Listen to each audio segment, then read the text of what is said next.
My ghost story began when I started working at the Snow Hill Country Club in New Vienna, Ohio. When I was young, we heard of the place being haunted, but I never really took any interest into it, nor did I really believe until I first started working there. The biggest thing that changed me was probably the fact that you always felt like somebody was watching you. You always felt like somebody was breathing down the back of your neck. My first big experience was when I had set up one of the dining rooms for a big event and walked back in to find that all the silverware I placed on the tables had been moved all around. I had no clue what was going on. I thought somebody was playing a prank on me, but there was no one else around.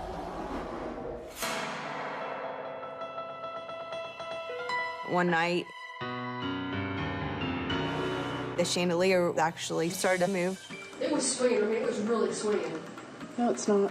Yes, it is. Yes, it is. Oh, yeah, it is. Then it would stop, and it would spin back the other way. There is no reason for that chandelier to be swinging. It was swinging. It's still swinging. Look at it. It's definitely a creepy feeling. You get chills automatically. Calling it a creepy vibe, it's one way to put it. It's a much bigger sensation than that. You know when you're walking into a situation that's haunted. While I was there, they were having these events. Basically, they would tell people a little bit of the history and give them a little tour. I'd get pictures as soon as the tours were over. We had a lot of people that would get missed. Just really strange, like smoky-looking figures, stuff like that were showing up in pictures that we couldn't explain. When I took over the tours, Shelly came on board with me. She specializes in EVP, which is recording ghost voices on audio tape. Voices that we couldn't hear, but as soon as we would stop and play back tape, it was clearly recognizable. I haven't always been interested in ghosts and the paranormal. I've just experienced things that I can't deny or explain, so I took steps to look further into it.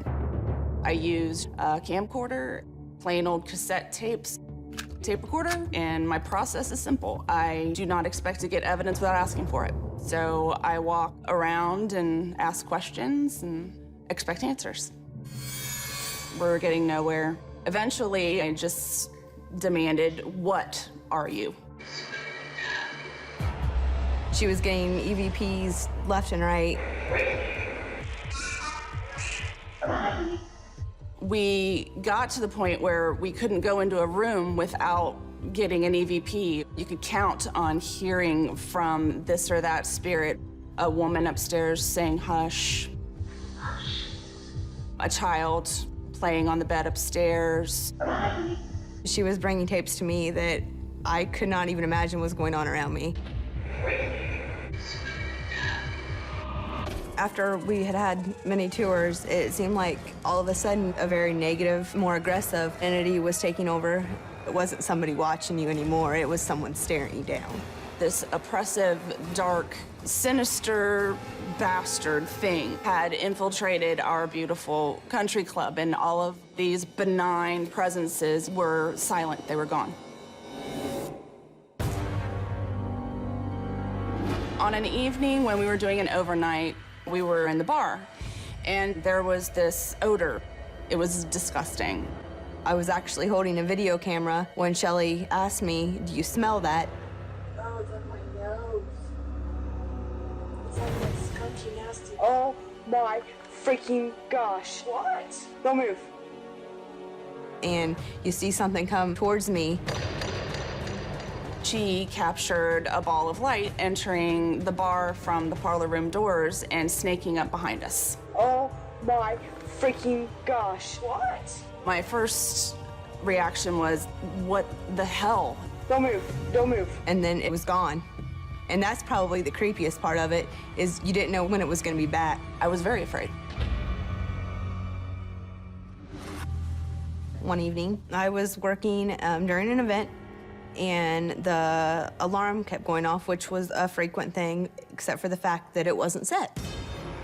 So I walked over to it, and it said, "Motion detected, men's locker room." So not thinking anything of it, I walked into the men's locker room, Went over to the back door and I pushed it a couple times and jiggled it, nothing. And as soon as I turned around, it was like something knocked the wind right out of me. I couldn't think, I couldn't talk. All I did was panic and took off running. And that was the first time anything had physically happened to me. It kind of felt like something had personally attacked me. After Stephanie was hit, I was terrified. She's small, for one thing, and she was alone. And she was knocked down to the point where she could have been harmed. You know, that's not something to ignore. It's something to be very concerned about. And yeah, I was scared. Because of everything that was going on at the club, Shelley decided it was probably best that we investigate what was actually going on. We started asking questions, and the response was brutal. It was immediate. The stuff that was coming across her speakers was a creepy, mean voice that we had never heard before.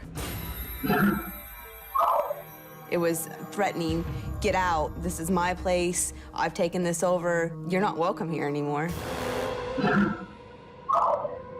The voice didn't sound like a human being. The voice sounded very much like what an animal would sound like if it could speak English.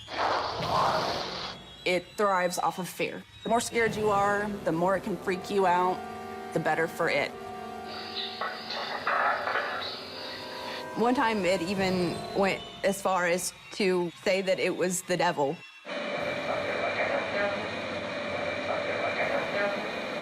And then all of a sudden there was thumping and banging from all sides of the room. It seemed to be coming everywhere at once. We were very, very creeped out. We thought we were all getting personally attacked at that point.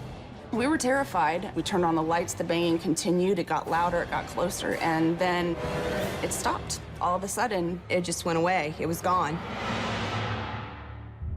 I don't believe that it had any more ability to harm us other than making empty threats and smacking somebody. It just phased itself out, and I'm glad. After that, everything that was happy and joyous about the place was back. This poem was written by the woman that put the golf course in. It kind of summed everything up about why we still had activity going on there. But time has changed with the passing years. Old friends are gone who gathered here, but we who are left bless the one who willed that we meet again at Old Snow Hill.